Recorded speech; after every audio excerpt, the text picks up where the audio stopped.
bike maintenance. You know what? I'm going to also ask if any of you have specific questions now at the outset, like before this class, what you might have been thinking of about bike maintenance that you'd like to find out in this class. Make sure you put it in the chat now, and I'll make sure I address that. I'm going to just give you our agenda here. We're going to look at simple routine maintenance that anyone can and should do. I mean, some things you have to do if you want to ride. I'll show you some real basic bike tools that are inexpensive and won't, they won't cost you an arm and a leg. They're not complicated. And we'll talk a little bit how and when to get a bike tune-up. Don't let me forget that one. It's a very important question, how and when to get a bike tune-up.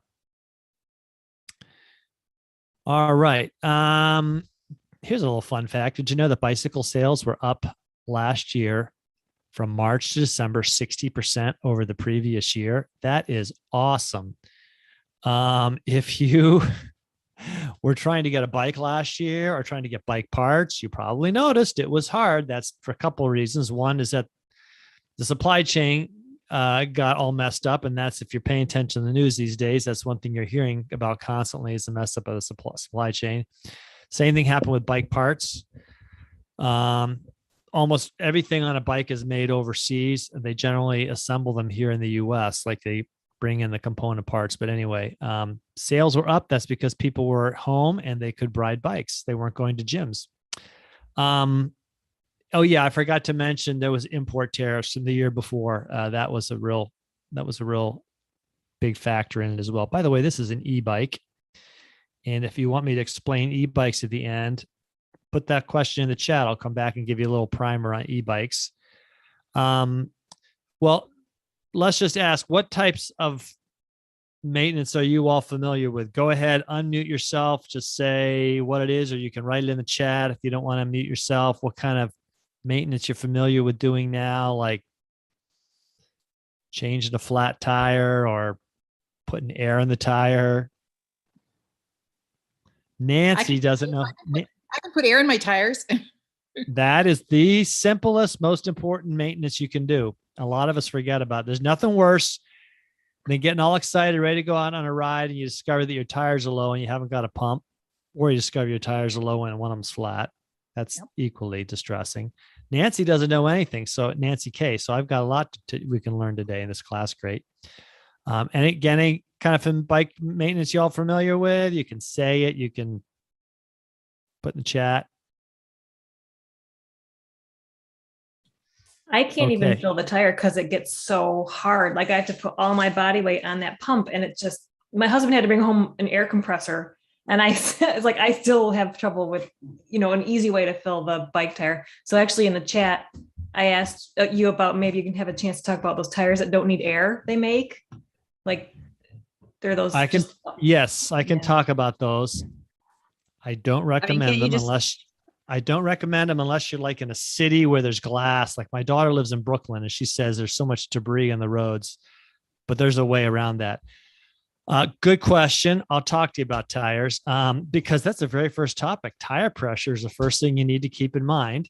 This is actually the front wheel of one of my bikes. This is bike tires are measured in millimeters or inches. Inches is the old way. Mostly they're now in millimeters.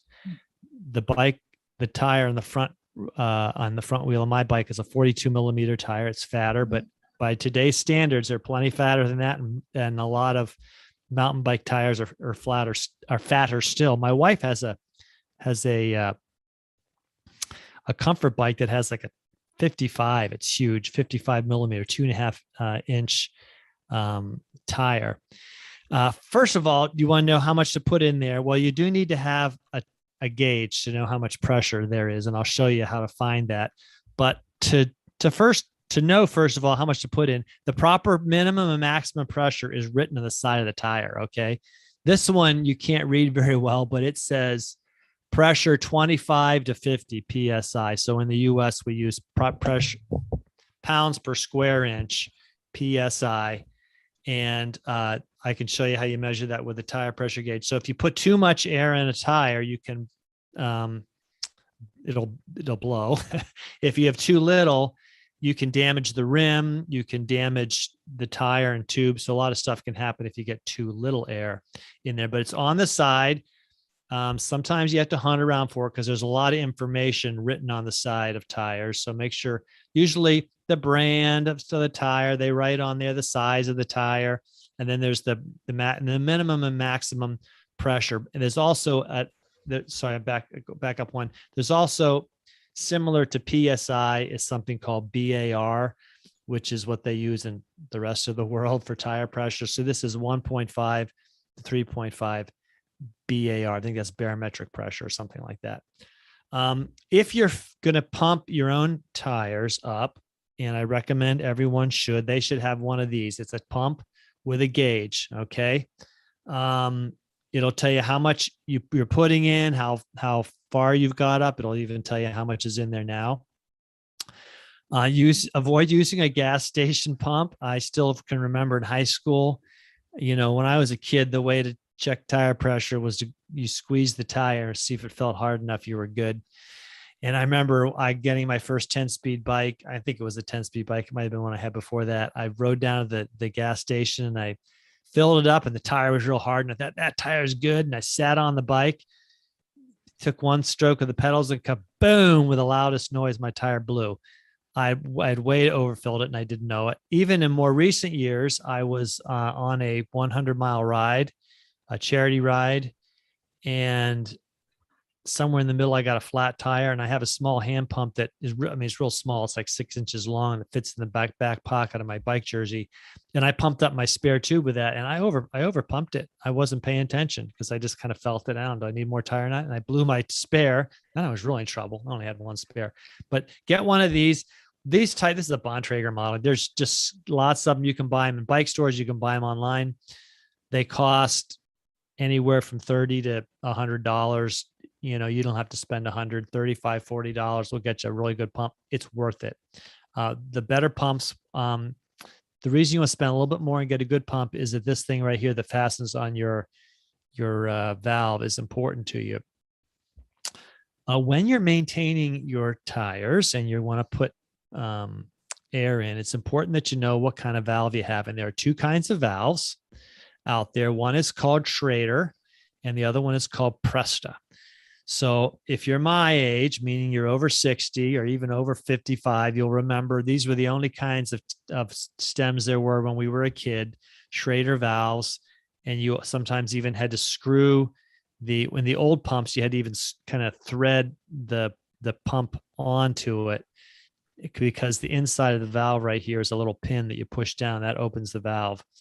In the last couple of decades, not much more common now, especially on thinner tires, are what are called Schrader valves. Presta valves. And Prestas are skinnier, they're longer, and they have a little nut on the end. You unthread that or loosen it, and then you can press the top down here, and that lets air in or out of the tire. And when they're good for quick fastening on your pump. You can't interchange them. In other words, the Schrader valves are maybe 1/4 of an inch in diameter, and the Presta valves are more like 3/16 of an inch in diameter. You can't even get a Schrader valve into the hole on the rim that is supposed to have a Presta valve, so that won't work. But even though you can get one of these Presta, and of course, these are on the tube. They're not on the tire. They come in the tube. They do now have tubeless tires for bikes. I have tubeless tires, but most tires still have tubes. The valve is on the tube. You can take one of these skinny Presta valves and put it through the hole for a Schrader, but it's not a good idea. The reason is that because this hole is bigger right here, when you get a lot of pressure in that tube, actually some of that tube will start to squeeze its way out of the hole. Oops, went a little bit too far. It'll start to squeeze its way out of the hole on the rim, and that can break. That can easily you can get a puncture. It'll puncture itself. You'll get a hole there. So you can't interchange them. So it's important that you know which kind of valve you have on your tire tube right now, and that when you get a spare, and you should have some spares, make sure you have the correct spares, because it doesn't do any good to have the wrong spare when you get